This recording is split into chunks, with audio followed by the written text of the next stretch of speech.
তাফসীর মাহফিল সিএইচপি।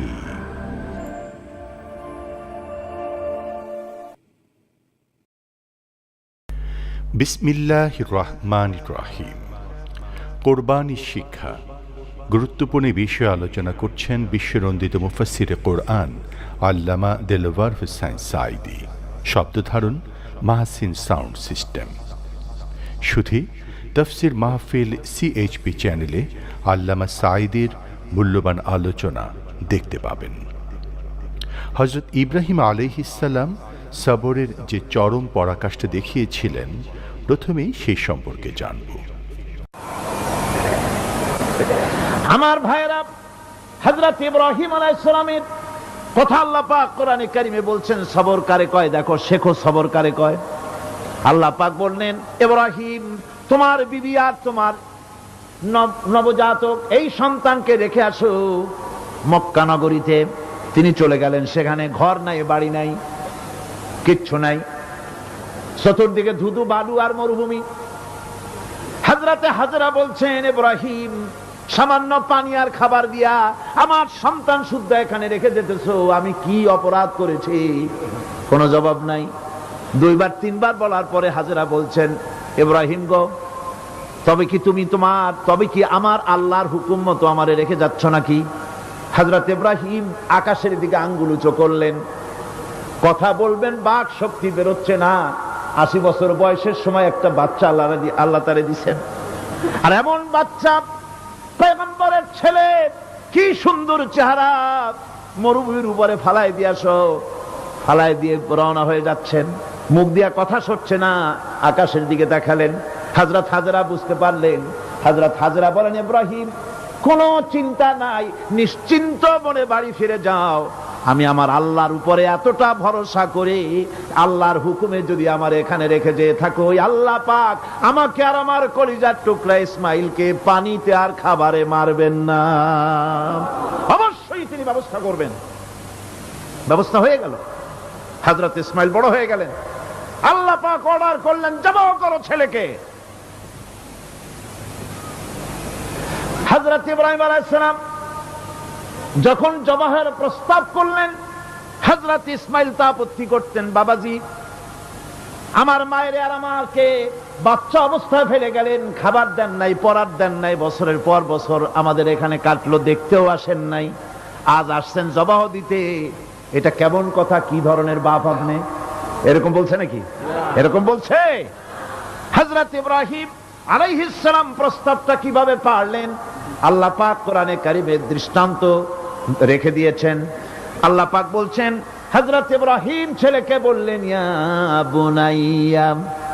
বুনাইয়া, হে আমার কলিজার টুকরা লাডলা, হে আমার কলিজার টুকরা সন্তান, ইন্নী আরা ফিল মানাম আন্নী আযবাহুক, আমি স্বপ্নে দেখছি আমি যেন তোমাকে জবাহ করতেছি। ফানজুর মাযা তারা, তোমার রায় কি বলো? আমি তো স্বপ্নে দেখছি যে আমি তোমার জবাহ করতেছি, এখন তোমার রায় কি, তোমার মত কি? হযরত ইসমাঈল আলাইহিস সালাম শুনিয়া দিলেন দৌড়, নাকি না? হযরত ইসমাঈল আলাইহিস সালাম ধৈর্যের প্রতীক। তিনি কি কথা বললেন? তার মুখের কথা কোরআন শরীফে আল্লাহ পাক উঠায় দিলেন। হযরত ইসমাঈল বললেন, ইয়া আবাতি ফাআল মা তু'মারু সাতাজিদুনি ইনশাআল্লাহু মিনাস সাবিরিন, হে আমার পিতা, আপনি যে ব্যাপারে আদিষ্ট হয়েছেন আপনি তা পালন করুন, অবশ্যই আমাকে ধৈর্যধারীদের মধ্যে পাওয়া যাবেন। সুবহানাল্লাহ। এক বর্ণনায় এসেছে, হযরত ইসমাঈল বললেন, আব্বাজান আমি ধৈর্যধারীদের ভিতরে আমারে পাবেন, তবে জবাহ করার আগে আমার হাত পাওটা একটু বেঁধে নেন, কারণ জবাহের যন্ত্রণায় আপনার গায়ে যদি আমার হাত পাও লেগে যায় তো বেয়াদবি হয়ে যেতে পারে। আর আমি মরে আমার জবাহ হয়ে যাওয়ার পর আমার রক্ত মাখা জামাটা নিয়া আমার মা হাজেরারে দিবেন, কারণ তাকে মা বলবার মতো আর তো কেউ নাই। হযরত ইব্রাহিম তাকে বাঁধবার জন্য প্রস্তুতি নিলেন। হযরত ইসমাঈল বলছেন, আব্বাজান বাঁধবেন না, বান্দার প্রয়োজন নাই, বলে কেন একবার বাঁধতে বললে আবার তুমি নিষেধ করছো কেন?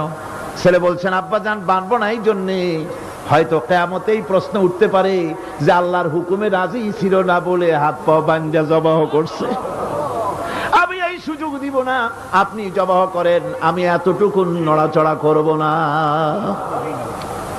ধৈর্যের চরম প্রতীক হযরতে ইসমাঈল আলাইহিস সালাম দেখাই দিয়েছেন ধৈর্য কারে কয়।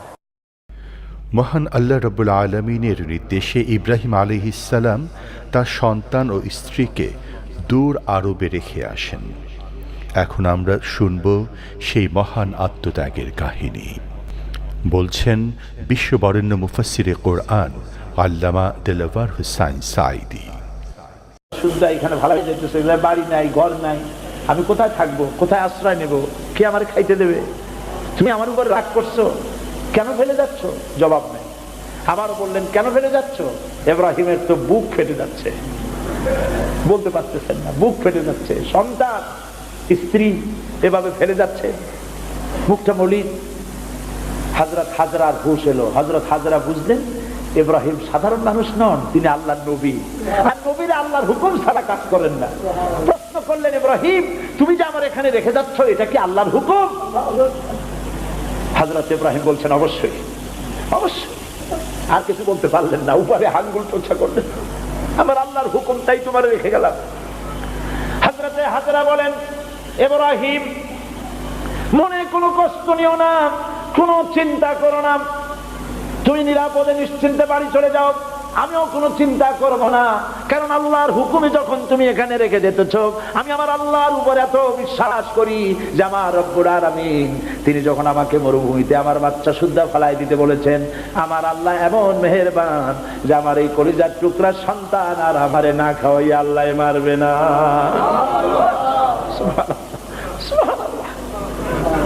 হযরতে হাজরা পানির জন্য দৌড়দৌড়ি করলেন, সাফা মারোয়ায়, আপনারা জানেন, সব জানা কথা, সাফা মারোয়ায় দৌড়িয়ে দৌড়ি। এই যে পানির জন্য হাজরা দৌড়াইলেন, আল্লাহর কাছে খুব নাপছন্দ হয়েছে নাকি? এমন পছন্দ হইল আল্লাহর কাছে, কিয়ামত পর্যন্ত তার এই বান্দির আমল, এই দৌড় আল্লাহর কাছে এমন পছন্দ হয়ে গেল, কিয়ামত পর্যন্ত সমস্ত হাজীদের জন্য আল্লাহ ওয়াজিব করে দিল, দৌড়াও, আমার হাজরা যেমন দৌড়াইছে সেই রকম দৌড়াও। সুবহানাল্লাহ। ইসমাইল না খেয়ে মরছে, পানির অভাবে মরছে, হযরতে জিবরাইলকে আল্লাহ পাঠায় দিলেন, আমার ইসমাইলের পায়ের গুতা যেখানে লাগতেছে তুমি গিয়ে সেখানে পায়ে আঘাত করো। হযরতে জিবরাইল পায়ের আঘাত করলেন, সেখান থেকে পানি ছিটকে বেরিয়ে চলে আসলো। জমজম, থাম থাম।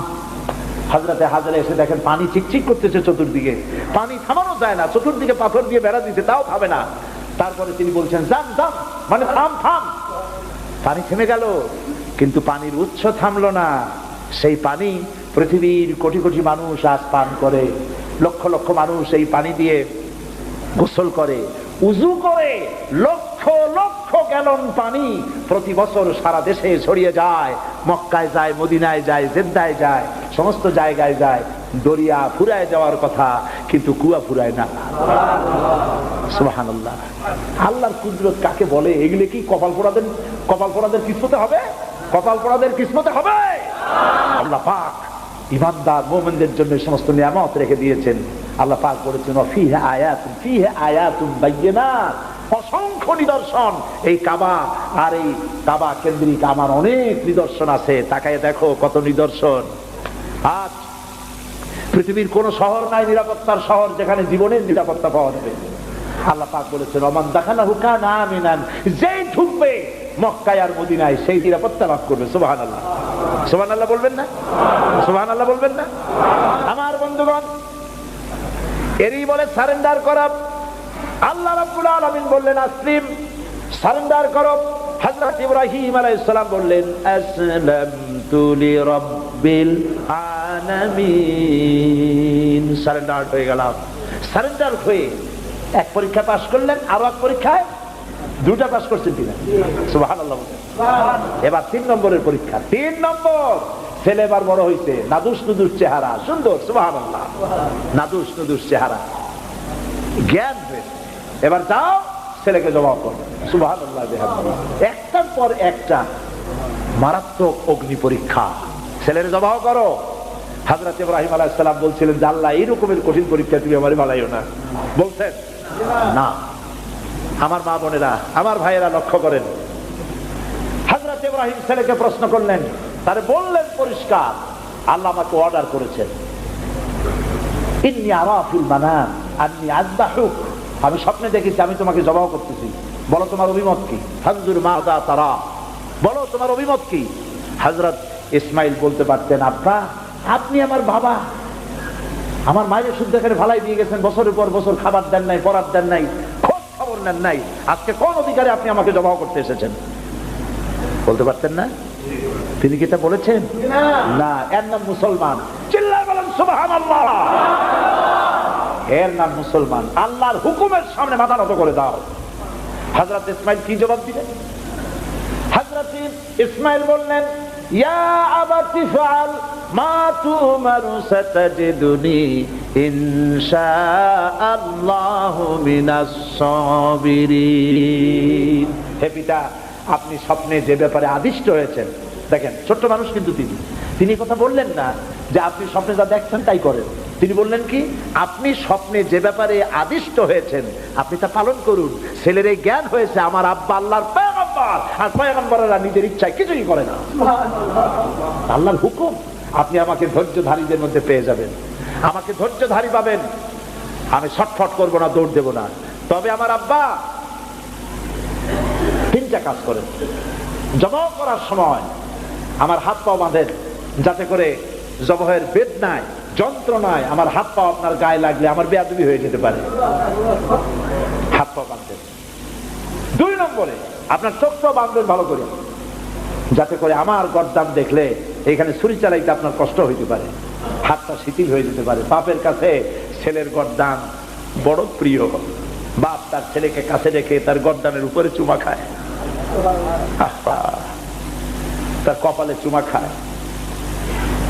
আপনার চোখটা বান্ধি নিয়েন, তাহলে কষ্ট কম হবে। আর 3 নম্বরে আর একটা দাবি আছে। 3 নম্বরে আর একটা দাবি হলো, আমার মা হাজেরা জনম দুঃখিনী মা, আমার কোন সন্তান তার নাই, মা বলে ডাকবার মতো। আমাকে জবাহ করার পরে আমার রক্ত মাখা জামাটা আমার মায়েরে দিয়া দিবেন, আর বলবেন যেন কান্দাকাটি না করে, কিয়ামতের দিন আল্লাহর দরবারে মায়ের সাথে আমার দেখা হয়ে যাবে। হযরত ইব্রাহিম ছেলের হাত পা বাঁধলেন, নিজের চোখ বেঁধেছেন। আল্লাহর আকাশের ফেরেশতারা তাকায় দেখতেছেন, কি সাংঘাতিক পরীক্ষা। এত বড় পরীক্ষা পৃথিবীর কোন মানুষকে আল্লাহ রাব্বুল আলামিন করেন নাই। কি কঠিন পরীক্ষা! নিজের ছেলের গলায় ছুরি চালানো বাপের পক্ষে কি সম্ভব? হযরত ইব্রাহিম আলাইহিস সালাম কোরআনে কারীমের মধ্যে রব্বুল আলামিন সুন্দর করে বলেছেন, ফালাম্মা আসলামা ওয়া তাল্লাহু লিল জাবিন। বাপ বেটা দুজনে রাজি হয়েছে, ছেলেটারে কাট করিয়া ছুরি ধরছে, ছুরি চালানো শুরু হয়ে গেছে। আল্লাহর কি ইচ্ছা আছে ইসমাইল জবাহ হয়ে যাক, আল্লাহর ইচ্ছা পরীক্ষা করা। আর ইব্রাহিম আলাইহিস সালাম পরীক্ষার রেজাল্ট জানেন না, ঠিক কিনা? ছেলে জবাহ হবে কি হবে না এটা কি জানা আছে? তার জানা আছে জবাহ হবেই। শক্তভাবে ছুরি চালাচ্ছেন, কাটে না, গলা কাটে না। এরপরে আল্লাহ রাব্বুল আলামিন, আকাশের ফেরেশতারা কাঁদতেছে এই দৃশ্য দেখে। আল্লাহ পাক দুম্বার ব্যবস্থা করে দিলেন। দুম্বা ইসমাইলকে, হযরত ইব্রাহিমের তো চোখ বাঁধা, ইসমাইল আলাইহিস সালামকে সরাইয়া দুম্বার সামনে দিয়েছে, দুম্বা জবাহ হয়ে গেছে। সুবহানাল্লাহ। আল্লাহ রাব্বুল আলামিন হযরত ইব্রাহিমকে শোনায় দিলেন, ওয়ানাদাইনাহু আইয়া ইব্রাহিম ক্বাদ সাদ্দাকতার রুয়া ইন্না কাযালিকা নাজজিল মুহসিনিন। আমি ইব্রাহিমকে ডেকে বললাম, ইব্রাহিম তুমি তোমার স্বপ্নকে বাস্তবে রূপ দিয়েছো, আর আমি এইভাবে করে মুহসিনিনদেরকে পুরস্কৃত করে থাকি। সালামুন আলা ইব্রাহিম। ইব্রাহিমের উপরে আল্লাহর শান্তি নাজিল হোক। কিয়ামত পর্যন্ত পৃথিবীর কোটি কোটি মুসলমানেরা নামাজের মধ্যে ইব্রাহিম আলাইহিস সালামের জন্য দোয়া করবে। সুবহানাল্লাহ। দোয়া করেন না আপনারা? কোন সময়? দরুদের মধ্যে। গরু কিয়ামত পর্যন্ত দোয়া করো, তোমার নেতা, তোমার জাতির পিতা। মুসলমান কারে বলে? এর নাম মুসলমান। মদের ব্যবসা ছাড়তে পারবেন না, জুয়া ছাড়তে পারবেন না, সুদ ছাড়তে পারবেন না, আবার দাবি করবেন আপনি মুসলমান। মুসলমান হওয়া যাবে না, আল্লাহর কসম মুসলমান হওয়া যাবে না। মুনাফিক, মুনাফিক, মুনাফিক। মুসলমান হতে হলে আল্লাহর হুকুমের সামনে মাথা নত করতে হবে, যা তিনি বলেছেন সব মানতে হবে। মিথ্যা ছেড়ে দিতে হবে, ওজনে কম দেওয়া যাবে না, খাদ্যে ভেজাল দেওয়া যাবে না, নিজের স্ত্রীকে, নিজের মেয়েকে বেপরদা করা যাবে না, বৈশাখী মেলার নামে নিজেদের মেয়েগুলিকে সৌন্দর্য প্রদর্শনী করে মানুষের সামনে বের করা যাবে না। এর নাম ইসলাম। এর নাম কি? এই ধরনের মুসলমান হইতে পারবো আমরা? হইতে পারবো? এই ধরনের মুসলমান হইতে রাজি আছি? কারা কারা রাজি? আলহামদুলিল্লাহ।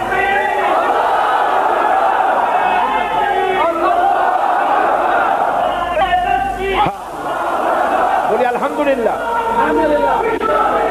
জোরে বলেন আলহামদুলিল্লাহ। এইরকম মুসলমান হতে হবে যে আমার চেহারা করতে হবে আল্লাহ যেভাবে হুকুম করেছেন, রাসূল যেভাবে করেছেন। আমার পা থেকে শুরু করে মাথা, জামা কাপড়, ওঠা বসা, চলা ফেরা সব করতে হবে আল্লাহ যেভাবে বলেছেন, রাসূল যেভাবে করেছেন। আল্লাহ রাব্বুল আলামিন বলেন, ইয়া আইয়ুহাল্লাযীনা আমানু দুখুলু ফিস-সিলমি কাফা ওয়া লা তাত্তাবিউ খুতুওয়াতিশ শাইতান ইন্নাহু লাকুম আদুউম মুবিন। হে বিশ্বাসীরা, পূর্ণাঙ্গরূপ ইসলামের মধ্যে দাখিল হয়ে যাও, একটু আধটু না, সবটুকুন। আর খবরদার শয়তানের পদাঙ্ক অনুসরণ করো না। আল্লাহুম্মা আমিন। রব্বানা যালামনা আনফুসানা ওয়া ইন লাম তাগফির লানা ওয়া তারহামনা লানাকুনান্না মিনাল খাসিরিন। রব্বানা লা তুযিগ কুলুবানা বা'দা ইয হাদাইতানা ওয়া হাব লানা মিন লাদুনকা রাহমাতান ইন্নাকা আনতাল ওয়াহ্হাব। হে আল্লাহ তাআলা, লাখো জনতা আজকের এই প্রথম দিনেই আল্লাহ তাআলা কোরআনের এই মাহফিলে দীর্ঘক্ষণ ধরে তোমার কোরআনের কথা শুনে তোমার দরবারে হাত তুলেছি। দয়া করে মেহেরবানি করে আমাদের জিন্দেগির গুনাহ খাতাকে মাফ করে দাও। আমাদের মা বাপ মুরব্বিয়ান যারা কবরে চলে গেছে, আল্লাহ তাআলা কবরগুলিকে জান্নাতের টুকরায় পরিণত করে দাও। রব্বির হামহুমা কামা রব্বায়ানি সগীরা। পড়েন সবাই, রব্বির হামহুমা কামা রব্বায়ানি সগীরা। আয় আল্লাহ তাআলা, আমাদের এই বিবি বাল বাচ্চা যা দান করেছো সবগুলিকে দিনদার বানাও, ইমানদার বানাও, নামাজি বানাও, পরেজগার বানাইয়া দাও। রব্বুল আলামিন, যেই পরকালের কথা, কিয়ামতের কথা আলোচনা করলাম, সেই কঠিন হাসরের ময়দানে যেদিন পায়ের নিচে হবে তামার মতো মাটি, আর মাথার উপরে প্রকাণ্ড সূর্যের তাপে গুনাহগারের মাথার চান্দি ফেটে গিয়া মগজগুলি গলে গলে নাক কান দিয়ে বেয়ে পড়তে লাগবে। জিহ্বাটা পানির পিপাসায় কুকুরের মতো ঝুলে নাভিস্থল পর্যন্ত পড়ে যাবে। ময়দানে সাড়া পড়বে, পানি পানি বলে। আল্লাহ তাআলা ওই দিনে তোমার হাবিবের হাতের কাউসারের পেয়ালা আমাদের নসিব করে দিও। আহ जाती है फलक पर रहम लाने के लिए, आह जाती है फलक पर रहम लाने के लिए, बादलो हट जा दे दो आह जाने के लिए। रहम कर अपना ना आईने करम को भूल जा, रहम कर अपना ना आईने करम को भूल जा। हम तुझे भूले हैं लेकिन तू न हमको भूल जा। রব্বুল আলামিন, মা বোনেরা কষ্ট করে মাহফিলে এসেছেন, আল্লাহ তাআলা মা বোনদেরকে এমন আমল করার তৌফিক দাও যাতে করে কিয়ামতের দিন হযরত আয়েশা, হযরত খাদিজার সঙ্গে হাসর নসিব হয়ে যায়। রব্বুল আলামিন, এই মাহফিল বাকি 4 দিন তোমার কুদরতি নিজাম দিয়ে আল্লাহ তুমি পরিচালিত করে দিও। সারা বাংলাদেশের মানুষ বিভিন্ন জায়গা থেকে এই মাহফিল আসে। আয় আল্লাহ তাআলা, প্রতিবেশী দেশ থেকে আসে, যারা প্লেনে আসেন অথবা গাড়িতে আসেন, পায়ে হেঁটে আসেন, যিনি যেভাবে আসেন, আল্লাহ তাআলা যাতায়াতকে তুমি আসান করে দিও, বিপদ মুক্ত করে দিও, আল্লাহ দুর্ঘটনা মুক্ত করে দিও। যারা বাড়ি ছেড়ে তোমার কথা শুনতে আসে, আল্লাহ বাড়িগুলি, ধন সম্পদগুলি তুমি হেফাজত করো। রব্বুল আলামিন, তুমি আমাদের দিলের মধ্যে তোমার মহব্বত পয়দা করে দাও। আল্লাহ, পরকালের ভয় পয়দা করে দাও, আখিরাতের জবাবদেহিতার অনুভূতি সৃষ্টি করে দাও। আল্লাহ তাআলা, তুমি আমাদের দেশটাকে কবুল করো। আল্লাহ তাআলা, তুমি দয়া করে, মেহেরবানি করে আমাদেরকে তোমার মকবুল বান্দাদের মধ্যে শামিল করে নাও। আল্লাহুম্মা জাআলনা মিনাত তাওয়াবিন ওয়াজআলনা মিনাল মুতাতাহহিরিন ওয়াজআলনা মিন ইবাদিকাস সালিহিন ওয়াজআলনা মিনাল্লাযীনা লা খাউফুন আলাইহিম ওয়া লা হুম ইয়াহজানুন। রব্বানা তাকাব্বাল মিন্না ইন্নাকা আনতাস সামিউল আলিম ওয়া তুব আলাইনা ইন্নাকা আনতাত তাওয়াবুর রহিম। সুবহান রাব্বিকা রাব্বিল ইজ্জাতি আম্মা ইয়াসিফুন ওয়া সালামুন আলাল মুরসালিন ওয়ালহামদুলিল্লাহি রাব্বিল আলামিন। ওয়া জাআল আখিরা কালামিনা ইনদাল মাউত লা ইলাহা ইল্লাল্লাহু মুহাম্মাদুর রাসূলুল্লাহ। আসসালামু আলাইকুম ওয়া রাহমাতুল্লাহ।